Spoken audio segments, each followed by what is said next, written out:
Esa es la esperanza de nuestra vida, la consolación de nuestro corazón. Él es el mismo ayer, hoy y siempre.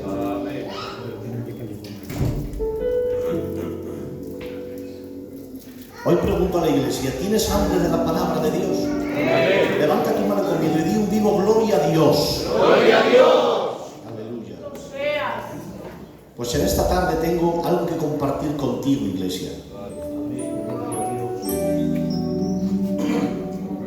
Vamos a hablarlo despacito, que estoy un poco de la garganta. Pero espero en esta tarde que la palabra de Dios corra y sea glorificada, y que su iglesia sea bendecida en el nombre de Jesús. Hoy vamos a hablar de un pasaje que me ha hecho tanto bien. Es un pasaje muy conocido, famoso, lo conocemos todos de memoria, pero qué riqueza tiene su palabra, qué grandeza tiene su palabra, que aunque lo leas mil veces te habla, mil veces te sustenta y mil veces te levanta. Y para ello vamos a ir al libro de Marcos, capítulo 4 y versículo 35 en adelante. Dice así la palabra de Dios. Aquel día, cuando llegó la noche, les dijo: pasemos al otro lado.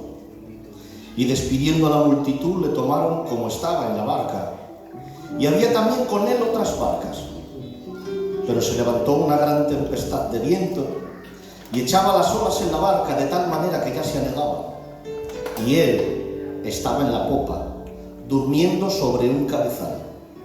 Le despertaron y le dijeron: Maestro, ¿no tienes cuidado que perecemos?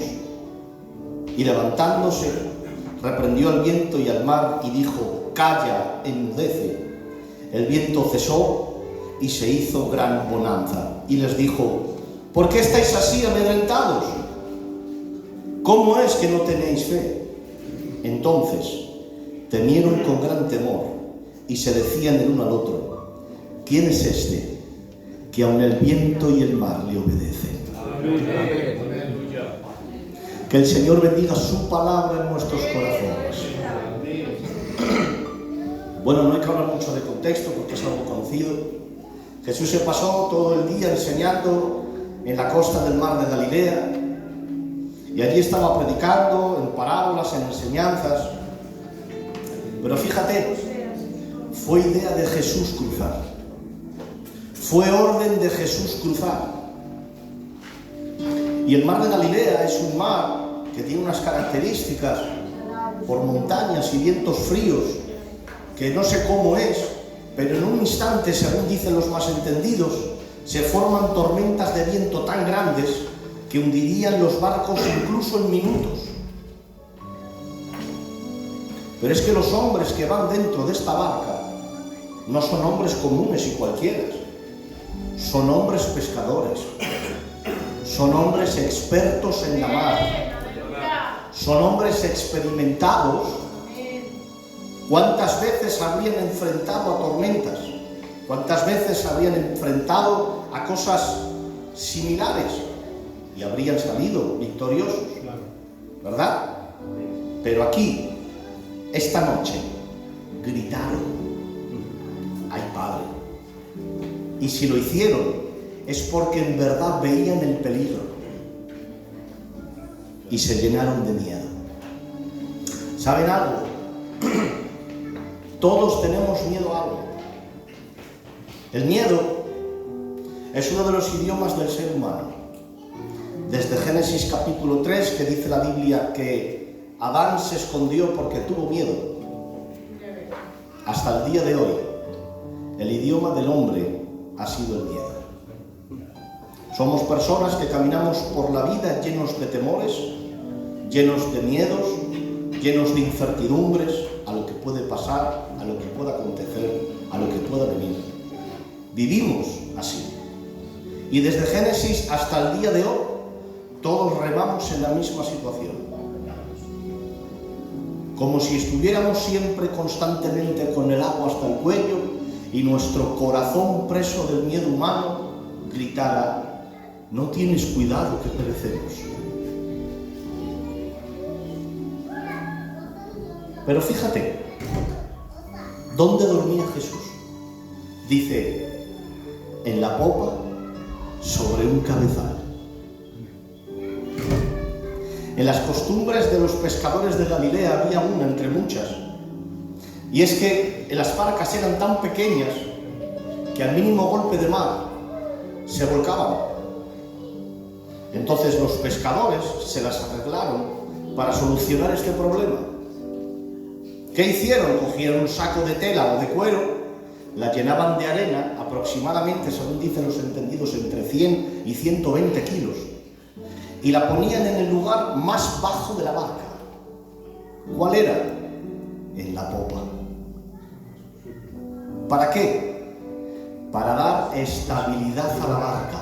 Gloria a Dios. Y así evitar que cualquier golpe de mar que viniera, la barca volcara. ¿Y saben cómo le llamaban a eso? El cabezal. ¿Dónde duerme Jesús? En la popa, sobre un cabezal.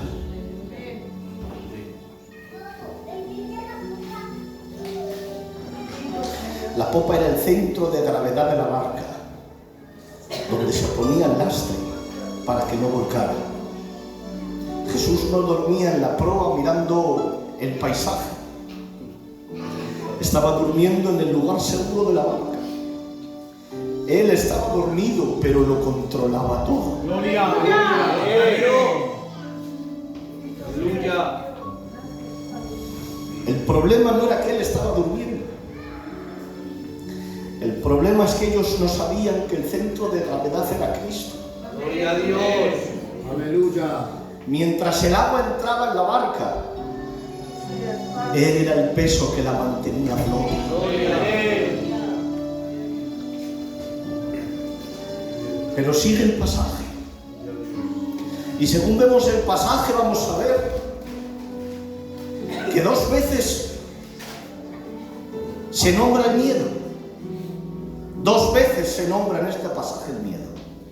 La primera vez es el mismo Cristo preguntando: ¿por qué estáis así amedrentados? Y la segunda vez es: entonces temieron con gran temor. A simple vista parece que hablan de lo mismo: temor, miedo. Pero si vamos al original, vemos algo maravilloso. Cuando Jesús pregunta: ¿por qué estáis así amedrentados? El idioma original no es amedrentados, es acobardados o atemorizados. Y el término que utiliza Marcos para escribir es este, quédate con esta palabra, deilos. ¿Qué significa esta palabra en griego? Escucha: miedo, cobardía, pánico que esclaviza. El hombre es presa de su propio miedo. Es un miedo que paraliza, que no continúa, escucha. Es un miedo que desconfía, que reprocha, que cuestiona sus cuidados. Es el miedo que abandona, el miedo de un hombre que ha perdido la iniciativa para continuar. Es el miedo que te hace esclavo de la tormenta, esclavo de la circunstancia, esclavo de las olas. Te adoro, Padre. Es el miedo que te susurra e intenta convencerte de que estás solo. Es el miedo que te hace pensar en algún momento que eres huérfano. El problema no era que Cristo dormía. El problema es que los discípulos se comportaban como si Él no estuviera. Este tipo de miedo es el que te hace olvidar quién va en la barca. Cristo estaba ahí desde el verso 35. El problema no era la tormenta. El gran problema es que se olvidaron del pasajero. Te adoro a ti, Padre. El miedo les hizo olvidarse de la promesa. Porque el miedo humano, escúchame iglesia, es capaz de cuestionar su amor sin valorar su presencia. Porque el miedo humano no mide la ola.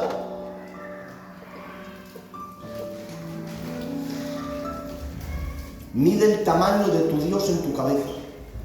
Bendito seas, Padre. No dudaron de su poder, dudaron de su amor. ¿Qué dices? No dijeron, sálvanos. Dijeron, no te importa. No tienes cuidado. Te da igual. Nunca cuestionaron su poder. Reprocharon su cuidado. Pero ahora sigue el pasaje y dice: y levantándose reprendió el viento y dijo al mar: calla, enmudece. Jesús no les dio una clase de teología o de doctrina de lo que es la fe o de cómo comportarse en estas situaciones, no.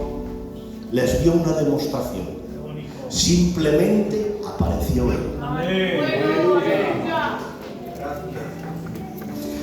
Porque la transformación del miedo no se logra con esfuerzos, sino con encuentros.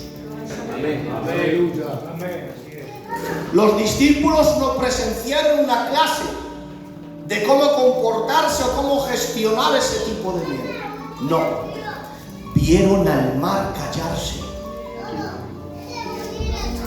Vieron al viento enmudecer.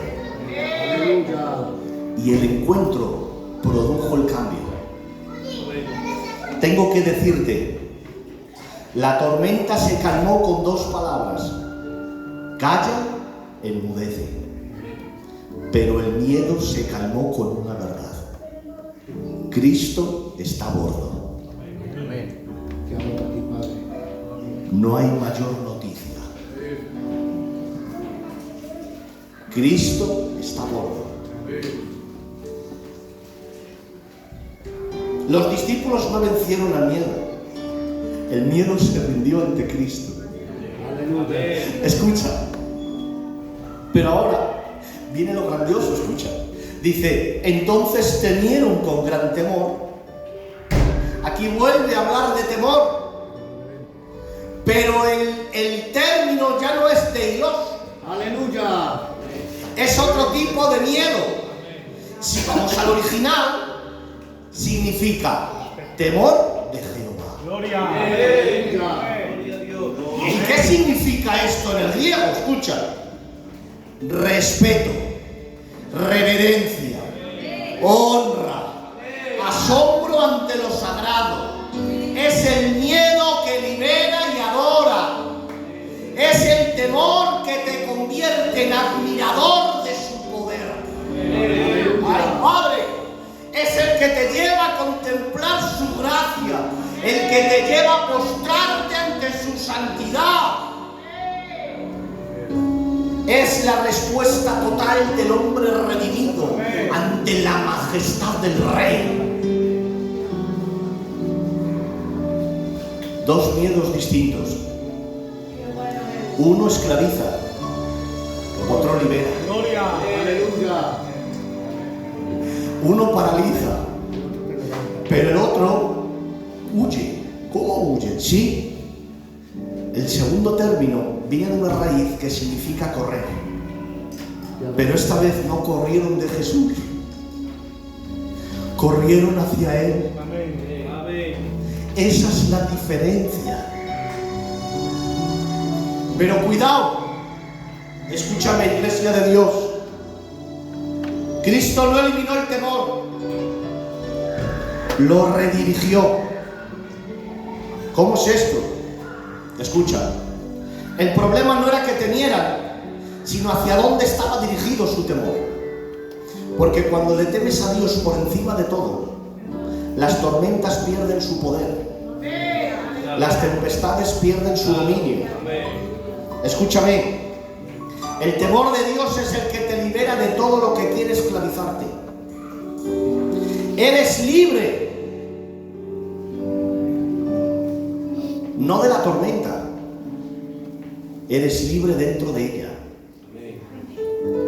Escucha. Puede que vengan vientos, olas fuertes que golpean, pero eres libre de la tiranía de la tormenta. Libre para adorar, libre para cantar, libre para glorificar, libre para obedecer en medio del desierto. Hoy vengo a decirte algo y espero que te haga bien. No temas lo que te puede matar. Teme al que te puede salvar. Porque cuando le temes a Dios, todo deja de tener dominio sobre ti. Eres libre. El objetivo de Jesús no era que no tuvieran miedo, era que le temieran a Él, no a la ola. Porque el de Dios te hace esclavo de la tormenta, pero el temor de Jehová te hace esclavo del Dios de la tormenta. Hoy tengo que decirte que no necesitas más esfuerzos para gestionar tu miedo, necesitas más encuentros. Porque los discípulos comenzaron cuestionando su amor y terminaron maravillándose de su poder. Escucha, Cristo habló a los vientos y a los mares, y la naturaleza recordó la voz de su Creador. Amén. Qué bueno. Sin embargo, los discípulos se olvidaron de quién iba dentro. Te adoramos, Padre. Gloria a ti, Jesús. Porque el miedo los hizo esclavos de la tormenta. Porque el miedo humano es saber de Cristo sin conocer su peso. Pero el temor de Jehová es conocer su peso y caer de rodillas. He ahí la diferencia. Y el capítulo termina. ¿Y cómo termina? Dice, ¿quién es este? ¿Te das cuenta? Pasaron de contemplar la ola a contemplarlo a Él. ¿Quién es este? ¿Quién es este? Aleluya. Hoy tengo que decirte que no necesitas menos tormentas, necesitas más de Cristo. Necesitas más encuentros. Escúchame, mira cómo termina Marcos. Esto me rompía la mente. Comienza el pasaje en una travesía. Lo normal es que el pasaje termine terminando la travesía, diciendo, y llegaron al otro lado. No, así no termina Marcos. El último versículo del capítulo 4 es, ¿quién es este? Amén. Marcos no te lleva a la villa. Siguen en mitad del mar.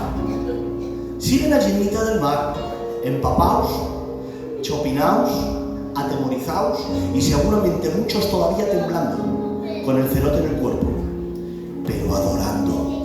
Gloria a Dios. Bendito seas, Padre. Siguen en el mar, pero adorando. Amén, Señor. Siguen en el mar, pero ya no miran al mar. Miran al Dios del mar. ¡He ahí la diferencia! ¿Quién es este? Empezaron diciendo, no tienes cuidado que perecemos. Y terminaron diciendo, ¿quién es este? Que aun el viento y el mar le obedecen. Hoy vengo a decirte algo, iglesia. Esto va para alguien que está ahí esclavizado con esos miedos, esos temores. Escúchame, no vengo a darte 3 trucos o 3 tipos o 3 maneras para gestionar la tempestad. No, hoy vengo a recordarte quién va en la barca. Escucha, ¿sabes quién va en la barca? ¿Sabes quién? Escucha. Su cabeza como oro finísimo. Sus cabellos cresposieros como el cuerpo. Sus ojos como palomas junto a los arroyos, a la perfección colocados. Sus mejillas como una era de especias aromáticas, fragantes flores. Sus labios como lirios. Sus manos como anillos de oro. aplastados de jacinto, su cuerpo como claro marfil cubierto de zafiros, sus piernas como columnas de mármol, fundadas sobre masas de oro, su aspecto como el Líbano, escogido como los cedros, su paladar dulcísimo, y todo es condiciones. Hoy no vengo a darte 3 trucos, vengo a recordarte quién va en la barca. Cristo va en la barca, Cristo va en la barca. Y cuando entiendes eso, te darás cuenta que el otro lado es seguro. Él no te deja a mitad de la barca. Amén. Aleluya. ¿Sabes por qué? Aleluya. Porque dijo, pasemos al otro lado. Las barcas naufragan, pero su palabra no. Su palabra no naufraga. Su palabra no hay quien la hunda. Su palabra no hay quien la derrumbe. Su palabra no hay quien la cuestione. Es Él. Pasemos al otro lado. En esta tarde quiero decirte que cuando estés en mitad de la tormenta, cuando veas las olas que entran en la barca y parece que todo termina, recuerda quién te llamó al otro